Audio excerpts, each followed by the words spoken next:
പാലക്കാട്ടെ CPIM നേതാവ് PK ശശിയെ കോൺഗ്രസിൽ എത്തിക്കാനുള്ള നീക്കത്തിനെതിരെ മുന്നറിയിപ്പ് നൽകിയിരിക്കുകയാണ് യൂത്ത് കോൺഗ്രസ്. PK ശശിയെ യൂത്ത് കോൺഗ്രസിൽ എത്തിച്ചാൽ യൂത്ത് കോൺഗ്രസിൻ്റെ തന്നെയല്ല കോൺഗ്രസിൻ്റെ തന്നെ ഭാവി അവതാളത്തിലാകുമോ എന്നുള്ള വലിയ രീതിയിലുള്ള ചർച്ചകൾ ഇപ്പോൾ സാമൂഹ്യ മാധ്യമങ്ങളിൽ നടന്നുകൊണ്ടിരിക്കുന്നു. അതിനിടയിലാണ് പാലക്കാട്ടെ CPIM നേതാവ് PK ശശിയെ കോൺഗ്രസിലെത്തിക്കാനുള്ള നീക്കത്തിനെതിരെ യൂത്ത് കോൺഗ്രസ് മുന്നറിയിപ്പ് നൽകിയിരിക്കുന്നത്. സ്ത്രീ പീഡകർക്ക് ഒളിച്ചിരിക്കാനുള്ള താവളമല്ല UDF എന്നാണ് യൂത്ത് കോൺഗ്രസ് നേതാവ് VP ദുൽഫിക്കർ ഫേസ്ബുക്കിൽ മുന്നറിയിപ്പ് നൽകിയിരിക്കുന്നത്. ശശിയുടെ വരവ് UDFനെ ദുർബലപ്പെടുത്തുമെന്നും ദുൽഫിക്കർ ചൂണ്ടിക്കാണിക്കുന്നു. ഇതിനിടെ ശശിക്കെതിരെ CPIM തന്നെ രംഗത്ത് വന്ന കാര്യവും കൂടി ഓർക്കേണ്ടതുണ്ട്. പാർട്ടി വിരുദ്ധ നിലപാട് ആരെടുത്താലും പരിശോധിക്കുമെന്നാണ് ജില്ലാ സെക്രട്ടറി EK സുരേഷ് ബാബു വ്യക്തമാക്കിയിരിക്കുന്നത്. റിയാസ് KMR ചേരുന്നു. PK ശശിയെ കോൺഗ്രസിൽ എത്തിക്കാനുള്ള നീക്കത്തിനെതിരെ യൂത്ത് കോൺഗ്രസ് മുന്നോട്ട് വന്നിരിക്കുന്നത് വളരെ കൃത്യമായിട്ടുള്ള വാക്യവുമായിട്ടാണ് യൂത്ത് കോൺഗ്രസ് നേതാവ് VP ദുൽഫിക്കർ ഫേസ്ബുക്കിൽ എഴുതിയിരിക്കുന്ന അതിലെ ഒരു വരി സ്ത്രീ പീഡകർക്ക് ഒളിക്കാനുള്ള താവളമല്ല UDF എന്ന് പറയുന്നതിലൂടെ ഒരേ സമയം PK ശശി എന്താണ് എന്ന് സൂചിപ്പിക്കാൻ ശ്രമിക്കുന്നു. അതേസമയം PK ശശിയെ ആരാണോ കോൺഗ്രസിലേക്ക് എത്തിക്കാൻ ശ്രമിക്കുന്നത് അവർക്കുള്ള വ്യക്തമായ സന്ദേശം നൽകുകയും ചെയ്യുന്നു എന്നാണോ റിയാസ് KMR? തീർച്ചയായും അത് തന്നെയാണ്. കാരണം VP ദുൽകിഫിൽ എന്ന് പറയുന്ന യൂത്ത് കോൺഗ്രസിന്റെ സംസ്ഥാന ജനറൽ സെക്രട്ടറിമാരിൽ ഒരാളായി മാത്രം അദ്ദേഹത്തെ നമുക്ക് കാണാൻ കഴിയില്ല. ഷാഫി പറമ്പിലിന്റെ ഒരു വലങ്കയാണ് ഈ VP ദുൽകിഫിൽ എന്ന് പറയുന്നത്. വടകരയിൽ ഷാഫി പറമ്പിൽ MP ആയി മത്സരിക്കാനെത്തിയപ്പോൾ അതിന്റെ തെരഞ്ഞെടുപ്പ് പ്രവർത്തനങ്ങൾക്കെല്ലാം ചുക്കാൻ പിടിച്ചുകൊണ്ട് മുൻനിരയിലുണ്ടായിരുന്നത് VP ദുൽകിഫിൽ കൂടിയാണ്. അദ്ദേഹം കോഴിക്കോട് ജില്ലാ പഞ്ചായത്ത് അംഗം കൂടിയാണ്, ജനപ്രതിനിധി കൂടിയാണ്. അദ്ദേഹം വ്യക്തമാക്കിയിരിക്കുന്ന ഒരു കാര്യം, പ്രത്യേകിച്ച് PK ശശി കോൺഗ്രസിലേക്ക് വരുന്നു എന്ന ഒരു അഭ്യൂഹം ശക്തമാണ്. PK ശശിയെ കോൺഗ്രസിലേക്ക് എടുക്കാൻ വേണ്ടി ലീഗും കോൺഗ്രസും ഒക്കെ കിണഞ്ഞ് ഒരു പരിശ്രമിക്കുന്നു എന്ന തരത്തിലുള്ള അഭ്യൂഹങ്ങൾ പരക്കുന്നു. കോൺഗ്രസ് നേതൃത്വമോ അല്ലെങ്കിൽ ലീഗ് നേതൃത്വമോ ഇത് സ്ഥിരീകരിച്ചിട്ടില്ല, PK ശശിയും സ്ഥിരീകരിച്ചിട്ടില്ല. പക്ഷേ ചില സൂചനകൾ PK ശശിയും ലീഗ് നേതൃത്വവും അല്ലെങ്കിൽ കോൺഗ്രസ് നേതൃത്വവും കഴിഞ്ഞ ദിവസം നൽകുകയുണ്ടായി. കാരണം പാലക്കാട് മണ്ണാർക്കാട് നഗരസഭ ഭരിക്കുന്നത് UDF ആണ്. അവിടെ ഈ മണ്ണാർക്കാട് നഗരസഭയുടെ പരിപാടിയിൽ PK ശശിയെ കൊണ്ടുവരുന്നത് നേരത്തെ ആയിരുന്നെങ്കിൽ നമുക്ക് മനസ്സിലാക്കാമായിരുന്നു MLA എന്ന രീതിയിൽ വരുന്നു എന്നുള്ളത്. ഒരു ആശുപത്രി ഡിസ്പെൻസറിയുടെ ഉദ്ഘാടനത്തിനൊക്കെ PK ശശിയെ മുൻ MLA എന്ന ലേബലിൽ കൊണ്ടുവരുന്നു. മാത്രമല്ല KTDC ചെയർമാൻ എന്ന ലേബലിൽ ടൂറിസം വകുപ്പുമായി ബന്ധപ്പെട്ട എന്തെങ്കിലും പരിപാടിക്കാണ് അദ്ദേഹത്തെ കൊണ്ടുവന്നത് എങ്കിൽ കൂടിയും മനസ്സിലാക്കാമായിരുന്നു. പക്ഷേ PK ശശി ഇപ്പോൾ CPIM നേതൃത്വവുമായി ഇടഞ്ഞു നിൽക്കുകയാണ്. എങ്കിൽ കൂടിയും CPIMലെ ഒരു വിഭാഗം അണികളുടെ ശക്തമായ പിന്തുണ പാലക്കാട് ഒരു ശക്തനായ നേതാവ് എന്ന രീതിയിൽ PK ശശിക്കുണ്ട്. നേരത്തെ PK ശശിക്കെതിരെ സ്ത്രീ പീഡന ആരോപണം ഉൾപ്പെടെ ഉയരുകയും അതിൽ പാർട്ടി അദ്ദേഹത്തിനെതിരെ അച്ചടക്ക നടപടി സ്വീകരിക്കുകയും ഒക്കെ ചെയ്തതാണ്. അദ്ദേഹം ഏറെ പ്രശസ്തമായ തീവ്രത കുറഞ്ഞ പരാമർശമൊക്കെ ഈ PK ശശിയുമായി ബന്ധപ്പെട്ടാണ് അന്ന് AK ബാലനും PK ശ്രീമതി ടീച്ചറും ഒക്കെ നടത്തിയിരുന്നത് എന്ന് നമ്മൾ കണ്ടതാണ്. അന്ന് കോൺഗ്രസും ലീഗും ഒക്കെ PK ശശിയെ ശക്തമായി എതിർത്തിരുന്ന സാഹചര്യത്തിൽ ഇന്ന് CPIMന് അനഭിബന്ധനായി തുടങ്ങിയ PK ശശി കോൺഗ്രസിനും ലീഗിനും പ്രിയപ്പെട്ട ഒരാളായി മാറുന്ന സാഹചര്യം കണ്ടതാണ്. ആ ഒരു സാഹചര്യത്തിലാണ് ഇപ്പോൾ VP ദുൽകിഫിൽ എന്ന യൂത്ത് കോൺഗ്രസിന്റെ നേതാവ്, സംസ്ഥാന ജനറൽ സെക്രട്ടറി, ജനപ്രതിനിധിയായ ഒരു വ്യക്തി ഈ ശശിയെ പാർട്ടിയിൽ എടുക്കുന്നു എന്ന തരത്തിലുള്ള വാർത്തയ്ക്കെതിരെ രൂക്ഷമായ പ്രതികരണവുമായി ഫേസ്ബുക്കിൽ രംഗത്ത് വന്നിരിക്കുന്നത്. അതിന് ഒരു പഴഞ്ചൊല്ല് കൂടി അദ്ദേഹം ഉപയോഗിക്കുന്നു. നാറിയവനെ പേറിയാൽ പേറിയവൻ നാറും എന്ന രീതിയിലുള്ള ഒരു പഴഞ്ചൊല്ല് കൂടി ഉപയോഗിക്കുമ്പോൾ തന്നെ അത് ശീർഷകമായി നൽകിക്കൊണ്ടാണ് VP ദുൽകിഫിൽ തന്റെ പേറിയവനും എന്ന് നൽകിയിട്ട് 3 കുത്തിട്ടിട്ട് ഒരു ചോദ്യചിഹ്നമാണ്. നാറിയവനെ പേറിയാൽ പേറിയവനും 3 കുത്ത് ഒരു ചോദ്യചിഹ്നം. അതിൻ്റെ അർത്ഥം എന്ത് സംഭവിക്കുമെന്ന് ഞാൻ പറയുന്നില്ല, നിങ്ങൾക്കെല്ലാം അറിയാമല്ലോ എന്നുള്ള സൂചനയാണ്. അതിന്റെ തൊട്ട് താഴെ തന്നെ ഉണ്ട്, അതിന്റെ ഇമേജ് സഹിതം അദ്ദേഹം നൽകിയിട്ടുണ്ട്. നാറിയവനെ പേറിയാൽ പേറിയവൻ നാറും എന്നൊരു ഇമേജ് സഹിതം VP ദുൽകിഫിൽ യൂത്ത് കോൺഗ്രസ് സംസ്ഥാന ജനറൽ സെക്രട്ടറി. അവിടെ P ശശിയുടെ ചിത്രം മാത്രമല്ല, അതിനകത്ത് വിവിധ മാധ്യമങ്ങളുടെ വാർത്തകളുമുണ്ട് ആ ചിത്രത്തിൽ. അതിൻ്റെ ഒരു പോസ്റ്റർ പോലെയാണ് നൽകിയിരിക്കുന്നത്. നാറിയവനെ പേറിയാൽ പേറിയവന് നാറും എന്ന് തന്നെ സൂചിപ്പിച്ച് ആ ഫേസ്ബുക്ക് പോസ്റ്റിനൊപ്പം നൽകിയ ചിത്രത്തിൽ PK ശശിക്കെതിരെ ലൈംഗിക പീഡന പരാതി ലഭിച്ചെന്ന് സീതാറാം യെച്ചൂരി തൃശ്ശൂരി, മറ്റൊന്ന് സ്ത്രീ പീഡനക്കേസും CPM-ന്റെ അച്ചടക്ക നടപടികളും എന്നുള്ള മറ്റൊരു വാർത്ത, PK ശശി MLA-ക്കെതിരെ പരാതി, DGP റിപ്പോർട്ട് തേടിയെന്ന മറ്റൊരു വാർത്തയൊക്കെ VP ദുൽകിഫിൽ ഇതോടൊപ്പം പങ്കുവയ്ക്കുന്നുണ്ട്. സ്വാഭാവികമായും അതിൻ്റെ മറ്റ് വരികളെന്ന് പറയുന്നത് ഇപ്രകാരമാണ്: CPM-ലെ സഹപ്രവർത്തക നൽകിയ പീഡന പരാതിയുടെ ഭാഗമായി പാർട്ടി അന്വേഷണത്തിൽ പീഡന പരാതി കള്ളമല്ല എന്ന് കണ്ടെത്തിയതിനെ തുടർന്ന് അച്ചടക്ക നടപടിക്ക് വിധേയനായ ആളാണ് CPM-ന്റെ പാലക്കാട് ജില്ലയിലെ മുതിർന്ന നേതാവായ PK ശശി. ആ PK ശശി UDF-ലേക്ക് വരുന്നു എന്ന തരത്തിലുള്ള മാധ്യമ വാർത്തകൾ അത് UDF-നെ ദുർബലപ്പെടുത്താനുള്ളതാണ്. അതായത് ആ വാർത്തകൾ ശരിയാണെന്ന് പറയുന്നില്ല, പക്ഷേ അത് UDF-നെ ദുർബലപ്പെടുത്താനുള്ളതാണ് എന്ന് ഈ ദുൽകിഫിൽ പറയുന്നുണ്ട്. ഇനി PK ശശി കോൺഗ്രസിലേക്ക് വരാൻ താല്പര്യപ്പെടുകയോ അല്ലെങ്കിൽ ആരെങ്കിലും ഒക്കെ PK ശശിയെ കോൺഗ്രസിലേക്ക് ക്ഷണിക്കുകയോ ചെയ്തിട്ടുണ്ടെങ്കിൽ അതൊരു കോൺഗ്രസ്സുകാരനും അംഗീകരിക്കാൻ കഴിയില്ല എന്ന് ആണയിട്ട് പറയുന്നുണ്ട് ദുൽകിഫിൽ. മറ്റൊന്ന്, സ്ത്രീകളെ അപമാനിച്ചവർക്ക് ഒളിച്ചിരിക്കാനുള്ള ഒളിത്താവളമല്ല കോൺഗ്രസ്. അത് വളരെ രൂക്ഷമായൊരു പ്രതികരണമായി തന്നെ നമുക്ക് കാണണം.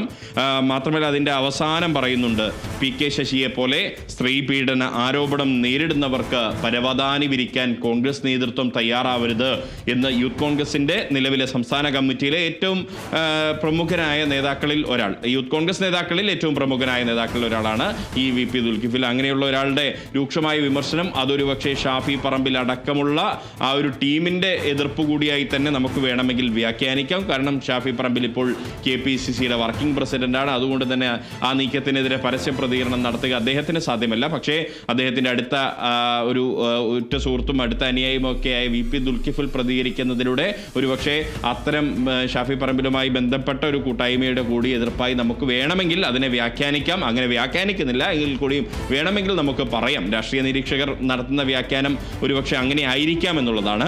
അതേസമയം തന്നെ PK ശശിക്കെതിരെ CPM ഔദ്യോഗികമായി തന്നെ രംഗത്ത് വരുന്ന ഒരു കാഴ്ച കൂടി നമ്മൾ ഇന്ന് കണ്ടു. പാലക്കാട് ജില്ലാ സെക്രട്ടറി EK സുരേഷ് ബാബുവിന്റെ വാക്കുകളാണല്ലോ ഔദ്യോഗികമായിട്ട് വരുന്നത് അല്ലേ? തീർച്ചയായും പാർട്ടിയുടെ ജില്ലാ സെക്രട്ടറി ആരാണോ ആ സമയത്ത് അതാണല്ലോ CPM-ന്റെ ഒരു നയം. പാർട്ടി ജില്ലാ സെക്രട്ടറി പറയുന്നത് എന്താണോ അതാണ് പാർട്ടി സെക്രട്ടറി. അത് ജില്ലാ സെക്രട്ടറി ആണെങ്കിൽ ജില്ലാ തലത്തിൽ, ഏരിയ സെക്രട്ടറി ആണെങ്കിൽ ഏരിയ തലത്തിൽ, ബ്രാഞ്ച് ആണെങ്കിൽ ബ്രാഞ്ച്, ലോക്കലാണെങ്കിൽ ലോക്കൽ, അങ്ങനെ സംസ്ഥാന സെക്രട്ടറി ആകുമ്പോൾ അങ്ങനെ സെക്രട്ടറിഷിപ്പിൽ നിൽക്കുന്ന ഒരു പാർട്ടിയാണ് CPM. അപ്പോൾ സ്വാഭാവികമായും സെക്രട്ടറി എന്ത് പറയുന്നു അതാണ് പാർട്ടി നിലപാട് എന്ന് വരുന്നതാണ് ശരി. അത് കൃത്യമായി അദ്ദേഹം പറഞ്ഞു. EK സുരേഷ് ബാബു പറഞ്ഞിരിക്കുന്നത് ആരെങ്കിലും പാർട്ടി വിരുദ്ധ നിലപാടെടുത്താൽ പാർട്ടി പരിശോധിക്കും എന്ന് തന്നെ പറയുന്നു. മറ്റൊന്നാണായിട്ട് പറയുന്നത് മണ്ണാർക്കാട് നഗരസഭയിൽ അഴിമതി നടന്നിട്ടുണ്ട് എന്ന് പറയുകയാണ്. അതിന് വിരുദ്ധ നിലപാടെടുത്താൽ അത് പാർട്ടി ചർച്ച ചെയ്യുമെന്ന് കൂടി പാർട്ടി സെക്രട്ടറി തന്നെ പറയുന്നു. അതായത് PK ശശി കഴിഞ്ഞ ദിവസം ആരെയാണോ പുകഴ്ത്തി പറഞ്ഞത്, ഏത് നഗരസഭയാണോ പുകഴ്ത്തി പറഞ്ഞത്, അത് മണ്ണാർക്കാട് നഗരസഭയാണ്. അവിടെ UDF ആണ് ഭരിക്കുന്നത്. അവിടെ വികസനത്തിന്റെ കാര്യത്തിൽ നമ്മൾ ഒരുമിച്ച് നിൽക്കണമെന്നൊക്കെയാണ് PK ശശി അന്ന് പറഞ്ഞത്.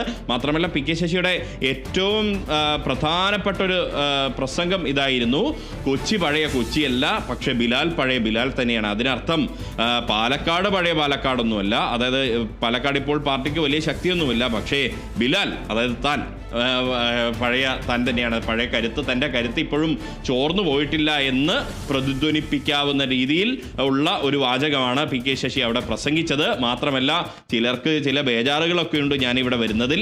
ആ ബേജാറ് ഞാൻ കണക്കിലെടുക്കുന്നില്ല എന്ന് തന്നെ PK ശശി തൻ്റെ പ്രസംഗത്തിൻ്റെ തുടക്കത്തിൽ പറയുന്നുണ്ട്. ഒപ്പം PK ശശിയെ കോൺഗ്രസിലേക്ക് ക്ഷണിക്കുന്നു എന്ന് ധ്വനിപ്പിക്കുന്ന രീതിയിലുള്ള ഒരു സംസാരമാണ് പാലക്കാട് ജില്ലയുടെ മുൻ DCC അധ്യക്ഷനും കോൺഗ്രസിൻ്റെ മുതിർന്ന നേതാവും ഇപ്പോൾ MP-യുമായിട്ടുള്ള VK ശ്രീകണ്ഠൻ അവിടെ നടത്തിയിരുന്നത്. അതായത് PK ശശി അന്ന് തൂവെള്ള വസ്ത്രമായിരുന്നു ധരിച്ചിരുന്നത്. സാധാരണ തൂവെള്ള വസ്ത്രം ധരിക്കാറുള്ളത്, പൊതുവേ നമ്മൾ രാഷ്ട്രീയത്തിൽ വ്യാഖ്യാനിക്കാറുള്ളത് ഖദറും വെള്ളയും ഒക്കെ ധരിക്കുന്നത് കോൺഗ്രസ്സുകാരാണ്. ഇപ്പോഴങ്ങനെയല്ല, നേരത്തെ അത് കോൺഗ്രസ്സുകാരാണ് എന്ന രീതിയിലാണ് പൊതുവേ വ്യാഖ്യാനിക്കപ്പെടുന്നത്. അപ്പോൾ സാധാരണ ശശി വെള്ള വസ്ത്രം ധരിക്കുന്ന ആളൊന്നുമല്ല. സ്ഥിരമായി കടും നിറത്തിലുള്ള വസ്ത്രങ്ങൾ, ചുവപ്പായാലും നീലയായാലും അല്ലെങ്കിൽ മറ്റ് കടും നിറത്തിലുള്ള വസ്ത്രങ്ങൾ ധരിച്ചാണ് PK ശശിയെ നമ്മൾ പലപ്പോഴും കാണാറുള്ളത്. അദ്ദേഹം സൗന്ദര്യത്തിനേറെ പ്രാധാന്യം കൊടുക്കുന്ന ഒരു നേതാവ് കൂടിയാണ്.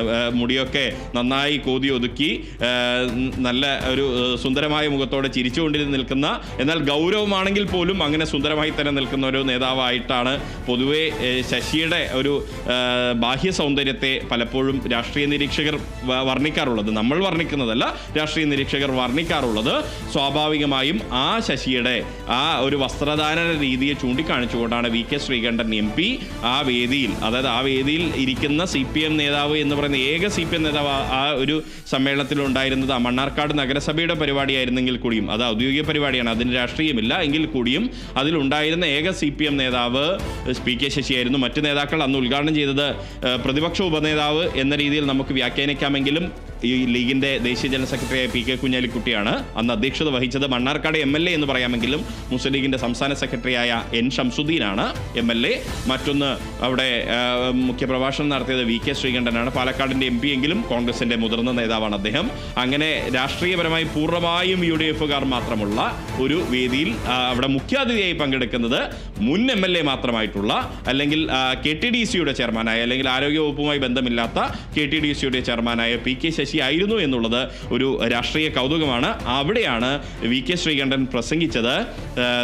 സാധാരണ ശശിയുടെ വസ്ത്രധാരണത്തിലൊക്കെ ഒരു നല്ല മാറ്റം വന്നിരിക്കുന്നു. ഞാൻ വെള്ളവസ്ത്രം ഇഷ്ടപ്പെടുന്നയാളാണ്, P.K. കുഞ്ഞാലിക്കുട്ടി വെള്ളവസ്ത്രം ഇഷ്ടപ്പെടുന്നയാളും, അതായത് ശുഭ്രവസ്ത്രം ധരിക്കുന്നയാളാണ് താനും P.K. കുഞ്ഞാലിക്കുട്ടിയും N. ഷംസുദ്ദീനും.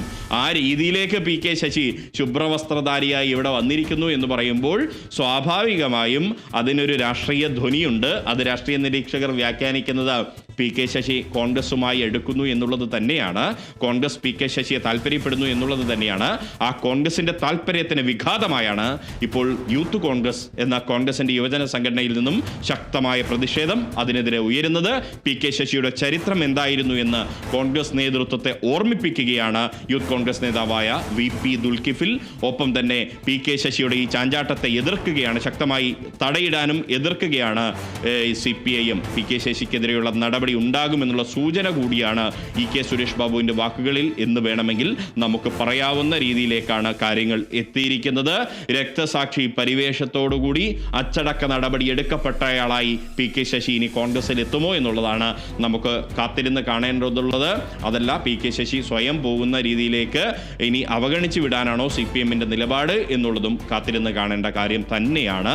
അങ്ങനെയെങ്കിൽ CPM പുറത്താക്കിയാൽ P.K. ശശിയെ കോൺഗ്രസ് എടുക്കുമോ, ഈ എതിർപ്പുകൾ മറികടന്ന് കോൺഗ്രസ് എടുക്കുമോ എന്നുള്ളതെല്ലാം വരും ദിവസങ്ങളിലെ കേരളത്തിലെ ചൂടേറിയ രാഷ്ട്രീയ ചർച്ചയാകും എന്നുള്ളതും ഉറപ്പാണ്. അങ്ങനെയെങ്കിൽ പീഡന വീരൻ P.K. ശശി എന്ന് വിളിച്ച കോൺഗ്രസിന് അവസാനം ഇനി മാന്യനായ നേതാവ് P.K. ശശി എന്ന് തിരുത്തി വിളിക്കേണ്ടി വരുമോ, അല്ല ശശി തെറ്റുകാരനല്ല, തീവ്രത കുറഞ്ഞ രീതിയിലുള്ള ഒരു ഇടപെടലാണ് അവിടെ ഉണ്ടായത് എന്ന് ന്യായീകരിച്ച CPM-ന് ഇനി P.K. ശശിയെ പീഡന വീരൻ എന്ന് വിളിക്കേണ്ടി വരുമോ എന്നുള്ളതെല്ലാം നമ്മൾ ഇനി കാത്തിരുന്ന് കാണേണ്ട രാഷ്ട്രീയ കൗതുകങ്ങളാണ്. MS നാറിയവനെ പേറിയാൽ പേറിയവനും നാറും എന്ന് പറയുന്ന രീതിയിൽ യൂത്ത് കോൺഗ്രസിൻ്റെ സംസ്ഥാന ജനറൽ സെക്രട്ടറി VP ദുൽകിഫിൽ എഴുതിയിരിക്കുന്ന ഈ പരാമർശത്തെ കോൺഗ്രസ്സുകാർക്ക് ചന്ദനം ചാരിയാൽ ചന്ദനം മണക്കും, ചന്ദനത്തിൻ്റെ സുഗന്ധം അനുഭവിക്കേണ്ടി വരും. അതുകൊണ്ട് P.K. ശശിയുടെ സുഗന്ധം പാർട്ടിയെ കൂടുതൽ ഔന്നത്യങ്ങളിലേക്ക് എത്തിക്കുമെന്ന് മറ്റൊരു പഴഞ്ചൊല്ല് ഉപയോഗിക്കാൻ സാധ്യതയുണ്ടോ എന്നുള്ളത് ഇപ്പോൾ പ്രസക്തമല്ല. എന്തായാലും രക്തസാക്ഷി പരിവേഷത്തോടുകൂടി ഒരു പാർട്ടിയിൽ നിന്ന് മറ്റൊരു പാർട്ടിയിലേക്ക് പോകാൻ സാധ്യതയുള്ളവരുടെ കൂടുതൽ കൊണ്ടുകൂടിയാണ് കേരളം ശ്രദ്ധേയമാവുന്നത്. ശശി തരൂർ പായ വിരിച്ച് കോൺഗ്രസിൻ്റെ തെരുവിൽ കിടന്ന് കോൺഗ്രസിൻ്റെ കൂടുതൽ ഗതാഗത കുരുക്ക് ഉണ്ടാക്കിക്കൊണ്ട് പുറത്താക്കപ്പെടാൻ വേണ്ടി ആഗ്രഹിക്കുന്നു എന്നുള്ള നിലയ്ക്കുള്ള കാർട്ടൂണുകൾ ഒരു ഭാഗത്ത് വരുന്നതിനിടയിലാണ് P.K. ശശിയെ കോൺഗ്രസിലെത്തിക്കാനുള്ള ശ്രമങ്ങൾ നടക്കുന്നു എന്നുള്ള രീതിയിലുള്ള കാര്യങ്ങൾ വരുമ്പോൾ അതിനെതിരെ പാർട്ടിക്കകത്ത് നിന്ന് തന്നെയുള്ള വിമർശനങ്ങൾ വരുന്നത്. സ്വാഭാവികമായിട്ടും നാറിയവനെ പേറിയാൽ പേറുന്നവനും നാറും എന്നുള്ള ഈ ശീർഷകം കണ്ടിട്ട് ഈ VP ദുൽകിഫിലിൻ്റെ ഫേസ്ബുക്ക് പേജൊക്കെ പരിശോധിച്ചുകൊണ്ടുള്ള സെർച്ചുകൾ ഇപ്പോൾ സാമൂഹ്യ മാധ്യമങ്ങളിൽ കാണുന്നുണ്ട്. പക്ഷേ അങ്ങനെയുള്ള സെർച്ചുകൾ ചെന്ന് ചേരുന്നത് VP Dulkifil locked his profile എന്നുള്ളതാണ്. അതുകൊണ്ട് ആദ്യം ഫ്രണ്ട്ഷിപ്പ് കൊടുത്ത് സ്വീകരിച്ചാൽ മാത്രമേ അത് കാണാൻ കഴിയുകയുള്ളൂ. എങ്കിലും ഷെയർ ചെയ്യപ്പെട്ടിട്ടുള്ള സ്ക്രീൻഷോട്ടുകൾ കാണുകയും ചെയ്യാം. സംസ്ഥാനത്തെ സർവകലാശാലകളിലെ ഗവർണർ സർക്കാർ പോര് അക്കാദമിക് പ്രവർത്തനങ്ങളെ ബാധിച്ചു തുടങ്ങി. 13 സർവകലാശാലകളിൽ ഒരിടത്ത് മാത്രമാണ് സ്ഥിരം വൈസ് ചാൻസലർ ഉള്ളത്. പ്രതിസന്ധി തുടർന്നാൽ ഭരണസ്തംഭനത്തിനൊപ്പം വിദ്യാർത്ഥികളുടെ ഭാവിയെയും ബാധിക്കാൻ സാധ്യതയുണ്ട്.